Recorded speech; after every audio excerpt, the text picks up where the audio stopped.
Hello, I'm Fanbase, and I'm a fan of creative weaponry, and today I'm going to talk about one of the most creative weapons in all of One Piece, the Clima-tact. Now today I will only be looking at Nami's first Clima-tact, yeah, the party trick stick that Nami used to defeat Miss Doublefinger in the Alabasta arc. The conception of the Clima-tact was when Nami felt she needed to be strong enough to hold her own, or at least be capable enough in combat as to not endanger the other crewmates. In a flashback sequence, Nami is shown having a one-on-one talk with Usopp about commissioning a weapon from him. Nami prefaces the request by saying that she's not a warrior, and that she's cute and has a great figure, which probably led Usopp to believe that she wanted a weapon that played on those strengths rather than a real weapon. Usopp's arsenal is super flexible and plays to his jack-of-all-trades style, so Usopp was like, oh cool, I'll make you a weapon that can also function as a multi-purpose prop and it'll be fine. Hence the array of colorful party tricks in the final product. In fairness to Usopp, he was on a tight schedule and had to work on it on the go. I don't believe for a second that he expected Nami to actually reimburse him for the materials, so he built it on a budget. Maybe scraps from his Usopp factory and whatever you could find or buy. While the more recreational functions were probably just put in there without too much thought, I assume most of Usopp's time was put into the 3-pole system, which played off of Nami's fighting style and keen intellect. While still pretty impressive, Nami had to make up the majority of the offensive functions based off of the 3 balls, heat, cold, and thunder. In fact, the only function designed to actually be useful in battle was the coup de grace tornado tempo, which could only be fired once and would leave the user vulnerable once launched. In fairness to Usopp, he did a good job with the 3-pole system. Either Nami vaguely described wanting a weapon that would play off her climate awareness, or Usopp just made an educated guess. I mean, what did she expect? Neither she nor Usopp have a very good grasp on technology in general. That said, Usopp is very good at faking it until he makes it, and I'd say he far exceeded our expectations with the Clima-tact. So let's talk about the weapon itself. If we suspend some disbelief, maybe we can make an educated guess as to what Usopp did to make the Clima-tact. Well, to start off, we have 3 different balls from each segment. These magical weather bubbles aren't the craziest thing we've seen in the series, as we see similar bubbles from the Yorikimen mangrove trees in Sabaody archipelago. Basically, these trees have a sap resin that filled with the oxygen given off by the trees. But hold on a minute, these bubbles can only survive in the environment around Sabaody archipelago. This implies Usopp had to figure out a whole different bubble system.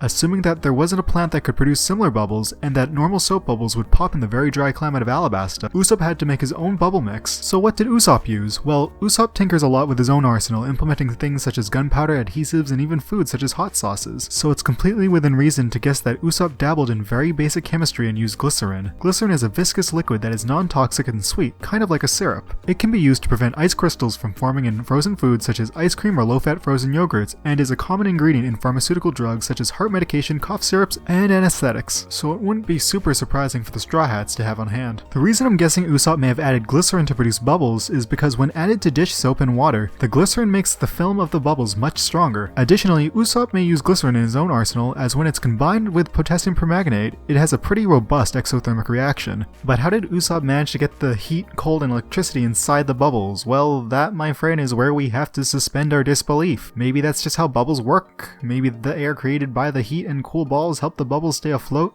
I don't know. Usopp's just a genius. Alright, so each segment of the Clima-tact produces a different ball, heat, cold, and thunder. I guess Usopp could have jammed a mini heating stick into the heat pole that was powered by a battery in the thunder pole. Maybe the cold pole functioned as sort of a thermos that had an ice pack inside of it. I don't know, just a couple of thoughts.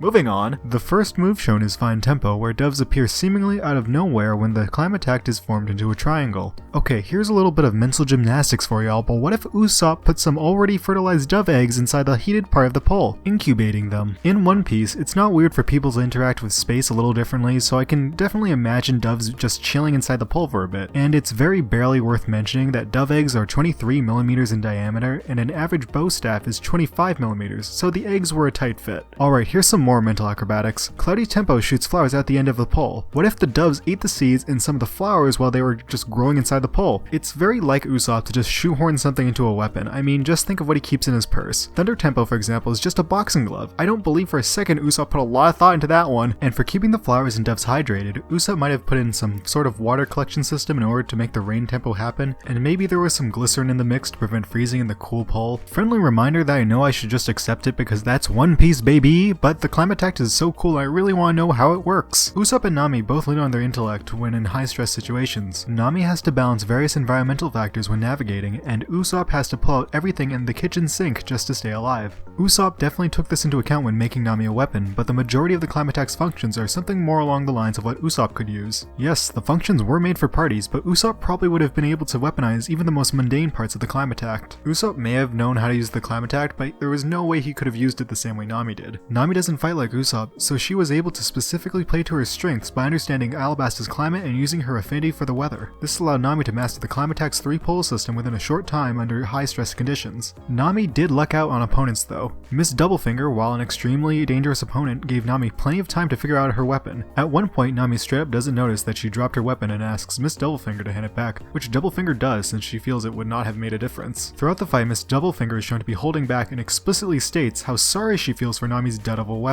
though she does acknowledge that Nami does know what she's doing to an extent when Nami dodges her Sonic-style spin dash. This gave Nami enough time to understand her weapon and eventually pull out a win, finishing it with Tornado Tempo. Tornado Tempo was probably designed for stage hecklers or if someone came too close during an act, and the crew wasn't around to act as bodyguards. Good fight, very cool Nami and Usopp. Yeah, so I think this is my favorite Nami fight. It showcases Nami's resolve and Usopp's genius, two things we love to see. The first Clima-tact really feels early One Piece, just oozing with creativity. I do like the more stripped down perfect Clima-tact, which utilized dials and obvious feedback from Nami, but I think the original just screams Usopp Factory. But that's a fan's rambling on a fictional weapon, so don't take it too seriously. Please subscribe if you want more videos like this, and let me know in the comment section below. Have a good one.